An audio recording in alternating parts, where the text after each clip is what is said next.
Hey y'all, it's Valentine's Day week, and no better time to talk about unconditional love than right now. People hear unconditional love and they think that it means putting up with anything, staying no matter what, and sacrificing yourself.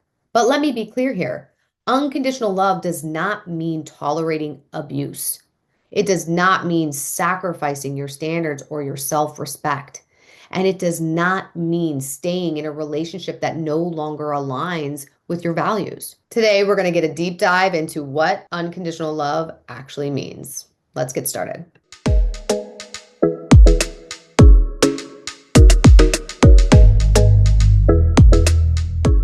Unconditional love starts with you. It means loving yourself so fully that you do not need to attach yourself to anyone or anything else for your worth, validation, or happiness.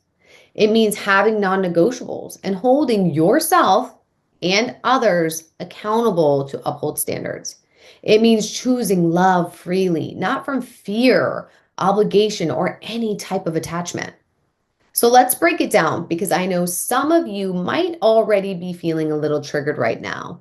And that's good because that means that we are about to shift something big today. The journey to self-love is not linear. And getting to this level of self-love is not an overnight process. And I'm just going to keep it real with y'all. I mean, for me specifically, I had to unlearn generational patterns. I had to face my own insecurities. I had to choose myself over and over again, even when it felt uncomfortable and lonely. And you know what? Sometimes I still struggle. That's the reality. But the difference is that now I have tools and awareness, and most importantly, the commitment to choosing love, self-love, every single time. So let's talk about my relationship with my partner, George, because we are a real life example of this. When George and I met, we were both in a place in life where we were not looking for anything. We were not looking for any type of relationship. We fully accepted ourselves as we were and as we weren't. There was nothing to prove. We weren't talking out of our ass trying to look good. It was just authentic and refreshing from the get. And that's where true love actually starts. But listen, honey, okay, we have non-negotiables in this house. If George ever cheated on me, he knows that I love myself enough to walk away. Not because I stopped loving him, but because I love myself more. Because I refuse to stay in relationships where my non-negotiables are broken. I am not codependent on anyone but God, period. And in this house, George and I are free. He is free to love me and I am free to love him. And we choose to love each other every single day. Is it easy? No. No. And this is where most people get it wrong because they're chasing feelings. Love is not a feeling. It is a commitment. It is not about what feels good in the moment. It is not conditional on if he gives me compliments or buys me gifts or how he talks to me or how I feel. That's conditional love. It's not about emotions that come and go. Those feelings are fleeting, guys. We could be happy, mad, and sad in 2 minutes. It's about knowing what you're committed to and following through on it no matter what, and empowering each other to do the same. That's real love. Real love in action looks like this: walking away from what does not fulfill your commitments and what doesn't serve you. When you know your worth, you know where you want to go. You don't even hesitate to leave situations that do not align with that future. That's not giving up, it's alignment, it's leveling up. You choose growth over comfort. Real love challenges you. It challenges you to grow. If you're not growing, you're settling. And baby, we do not settle. Leading with standards. Your standards aren't just about relationships. They're about how you move through your life. When you embody standards, your core values, your life completely transforms.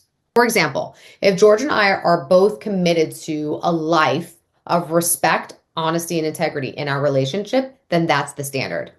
It's a commitment that we both hold to embody these values because we see these values are going to be required to get us to the end of this life together. And definitely not just embodying these values when it's easy, but especially when it's hard.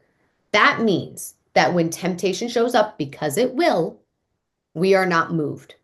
If a challenge arises, I don't suddenly forget my commitments and my values. Self-love looks like this. You can't tempt me because I already know what I'm committed to and the future that I'm creating. I am unmesswithable. And if George ever chose to play with his temptations, that's on him, not me. That's about him losing his own self-respect, his own love for himself and the future that he desires. And that would suck. That would be bad for both of us. I would be devastated. I would cry and hold space for myself to love myself through that such a shitty time. But I would do it.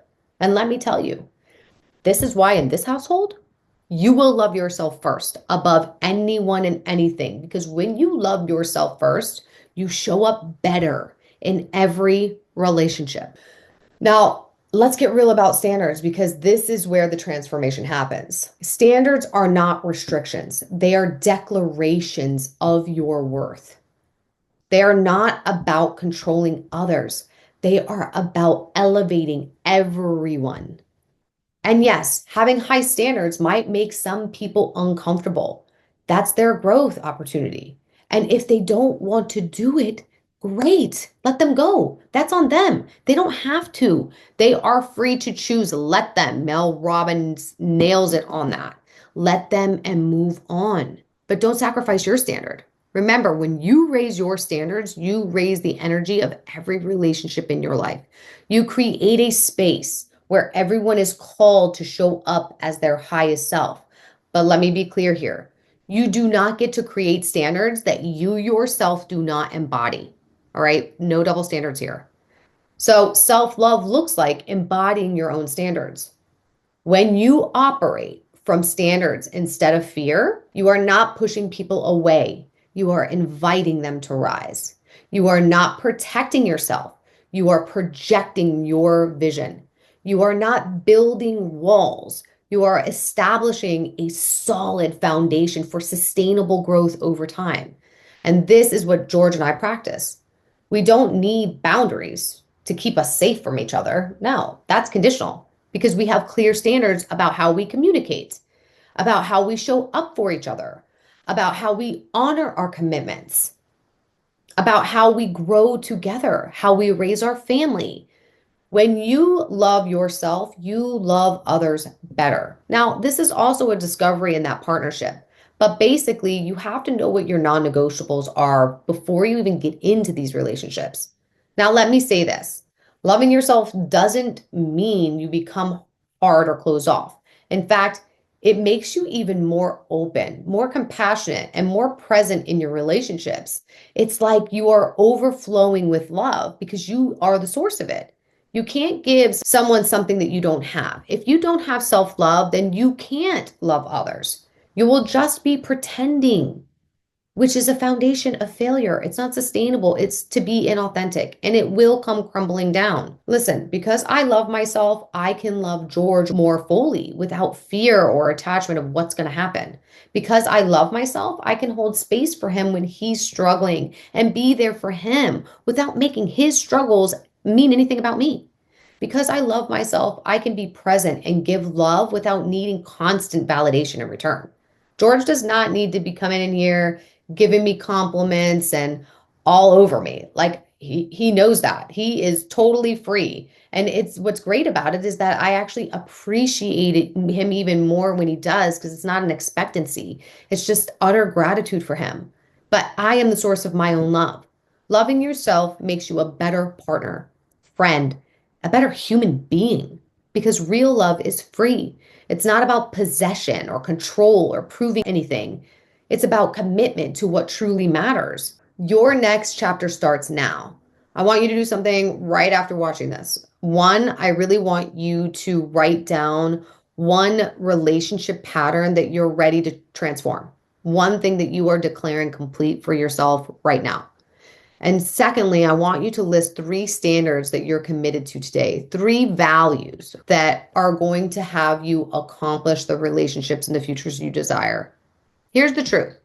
You're not just watching another Motivation Monday, okay? You're making a decision right here, right now. So, are you ready to love yourself without attachment? Are you ready to set standards without guilt? Are you ready to choose yourself unapologetically? The time is now. Your future self is waiting. Make yourself proud. If you want to learn more about how to embody self love, I'm hosting a live self love workshop. I know it's a little late notice tomorrow, 7 to 9 p.m. Eastern Time. You can click the link in the description box to sign up. And if you missed the live workshop, don't worry. You can still access it inside of my Patreon community. I will also link that below. In Patreon, you'll get full access to my workshops. You will get monthly live Q&A calls where you can ask me anything, and a new workshop every single month. So if you're ready to step into self-love, create real love, and live an empowered life, come and join us. We'd love to have you. And until next time, remember that the love that you accept is the love that you actually believe you deserve. So embody self-love. If this episode resonated with you, let me know. Drop a heart in the comments. Please share this with someone who needs to hear it. And don't forget to subscribe for more Empower Me Mondays. I'll see you next week. And remember, you've got this.